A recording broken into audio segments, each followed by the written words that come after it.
Bueno, voy a ser breve, no porque el debate no sea importante, sino porque los legisladores que antecedieron en la palabra hicieron análisis bastante extensos, profundos, y comparto, me siento contenida en muchas de las apreciaciones de quienes apoyamos el despacho en minoría que aconseja rechazar estas cuentas de inversión.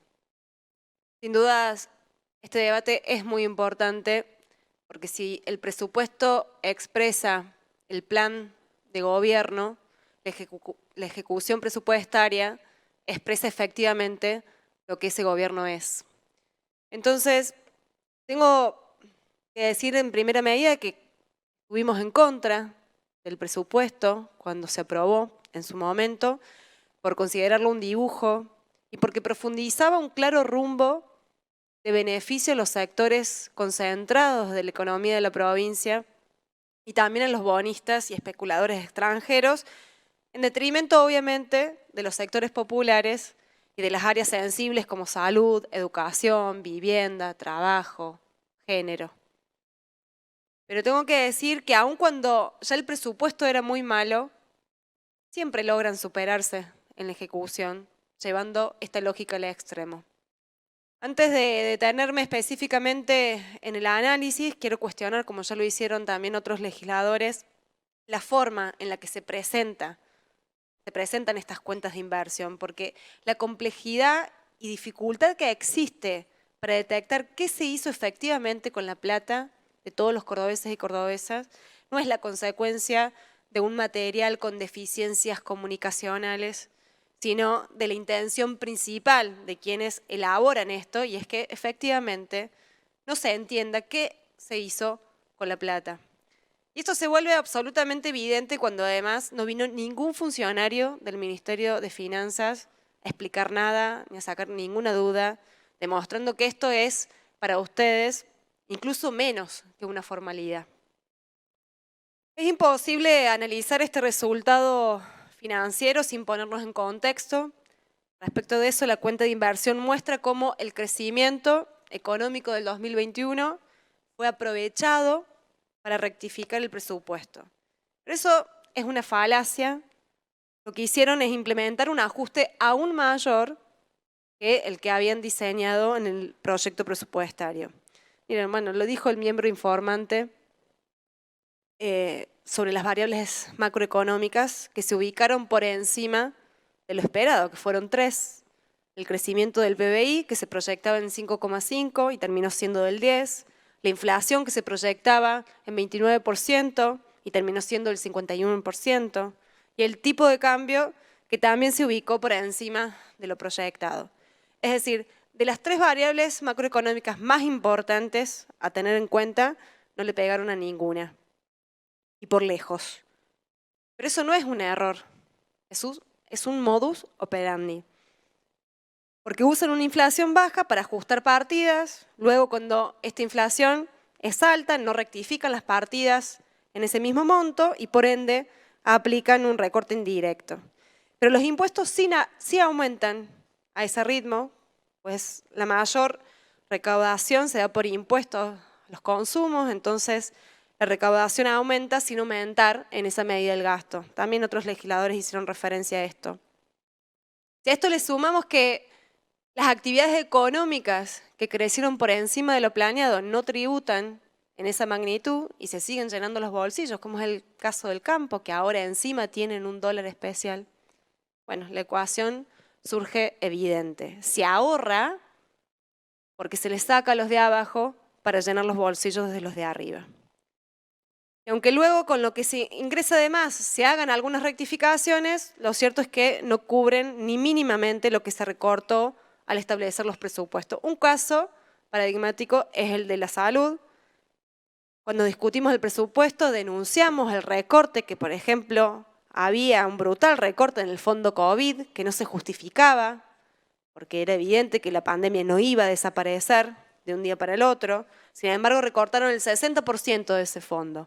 Luego rectificaron parte de las partidas, pero nunca se llegó al monto previo al recorte.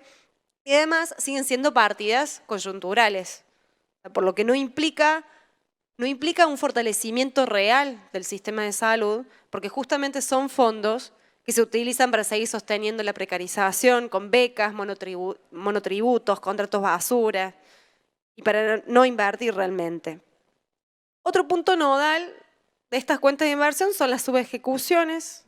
En general, hay dependencias con baja ejecución, como es el caso del Ministerio de Empleo, con una ejecución del 62%, u obras públicas que no supera el 70%, pero lo más destacado son las subejecuciones en algunos programas específicos que son una muestra clara de la orientación de este gobierno. Por ejemplo, dentro del Ministerio de Promoción de Empleo y la Economía Familiar, que ya dije tiene una ejecución baja en general, particularmente el programa de empleo y becas académicas tiene una ejecución del 36%, perdón, y hábitat social del 21%.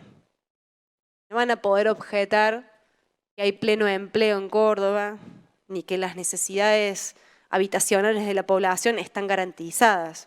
Por lo tanto, la única explicación que encontramos a esto es que recortaron deliberadamente el presupuesto en áreas tan sensibles como estas. Y como dije al principio, ningún funcionario vino a explicar el porqué de estas subejecuciones. Otro caso en el Ministerio de la Mujer es el programa del Fondo para la Prevención de la Violencia de Género, que fue ejecutado solo en un 38%, mientras hubo en este año, o sea en el año 2021, en la provincia 17 femicidios. En el Ministerio de Obras Públicas, que tuvo en general una elevada ejecución, hay dos programas totalmente subejecutados que son justamente los de vivienda. El 502, el 503, tan solo 35% de ejecución, el Lo Tengo, un 24%, y el de escrituración social, 20%. Pero las obras fastuosas para el corte de cintas, esas se ejecutan sin demora. En el Ministerio de Servicios Públicos, parecido al anterior, con un elevado nivel general de ejecución, pero los trabajos que tienen que ver con el agua, casualmente, son subejecutados. El programa de agua potable apenas ejecutó la mitad de su presupuesto y el de saneamiento, el 575, tiene solo 14% de ejecución. Entonces, no nos sorprende el estado del agua que tomamos los cordobeses y cordobesas. Pero bueno, tienen una justicia amiga que hace la vista gorda a algo tan vital.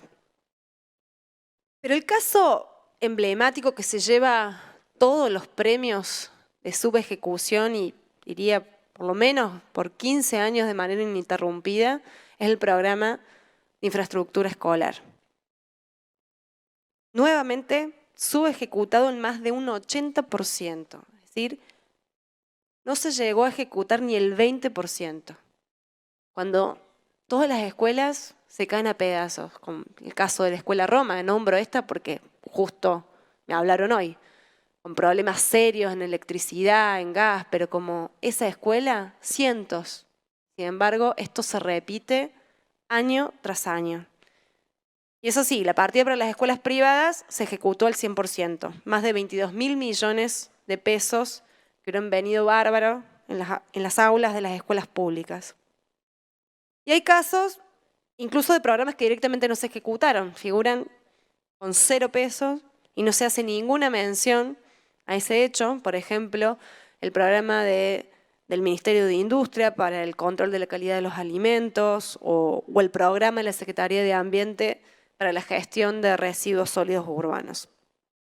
Un tercer aspecto de esta cuenta de inversión que vuelve absolutamente opaco el análisis son las agencias, este invento de la Sota que básicamente tiene una sola utilidad, ya lo hemos dicho muchas veces, y es eludir los controles respecto del dinero utilizado y tratar a la política pública con la lógica privada del lucro y la ganancia. El ejemplo más grosero es el de la ASIF, que es la principal ejecutora de la obra pública. Podemos decir que en realidad el Estado provincial prácticamente no hace obras y que el Ministerio de Obras Públicas está pintado. Entonces se da un circuito bastante perverso. La provincia le da la plata a la ASIF, porque las agencias no producen un peso, la ASIF le da la plata a Caminos de las Sierras, empresa privada cuya única accionista es la provincia. Por lo tanto, tiene la particularidad de ser una empresa que cobra por 2 ventanillas y ejecuta las obras casi sin ningún control. Y después nos vienen a hablar de transparencia e institucionalidad. Por último, quiero hacer mención al problema de la deuda pública, porque en cada presentación hacen esfuerzos para minimizar el peso de la deuda en los bolsillos y en las vidas de los cordobeses y cordobesas, pero por más dibujos que hagan, la realidad es que la política de endeudamiento con organismos externos en moneda extranjera y las reestructuraciones con amplios beneficios para los bonistas no están teniendo buenos resultados ni a nivel nacional ni tampoco en nuestra provincia. El peso de la deuda es grande y lo que es igual de grave, el nivel de endeudamiento no se condice con el nivel de inversión. Por lo tanto, nos endeudan y nos hacen pagar sin que los beneficios nos lleguen a todos. En definitiva, lo que estamos discutiendo hoy no son números, no son planillas, son las condiciones concretas, materiales de existencia de los cordobeses y cordobesas. El malestar enorme que se vive en los barrios populares y en las familias trabajadoras está absolutamente relacionado con esta política económica que en la provincia aplica Schiaretti y que a nivel nacional, más allá de las peleas para la tribuna, las aplica al Frente de Todos y también con el apoyo del resto de la oposición. Porque, en definitiva, el país se puede caer, hundirse, pero lo único que les importa, en lo cual todos están de acuerdo, es en que hay que pagarle al Fondo Monetario Internacional y que hay que cuidar los intereses de los sectores concentrados. Por eso también proliferan en esta legislatura declaraciones en contra de la renta inesperada, en contra del impuesto a la riqueza, en contra de las retenciones al agro y demás. Por lo tanto, no solo rechazamos esta cuenta de inversión, sino que también rechazamos esta forma de hacer política a espaldas de los de abajo y servirles con los de arriba. Para nosotros, como siempre decimos, es hora de que sean los trabajadores, el pueblo, los que tomen las definiciones, porque hoy más que nunca queda más que demostrado que quienes nos vienen gobernando son incapaces de brindar una salida real para las mayorías populares. Muchas gracias.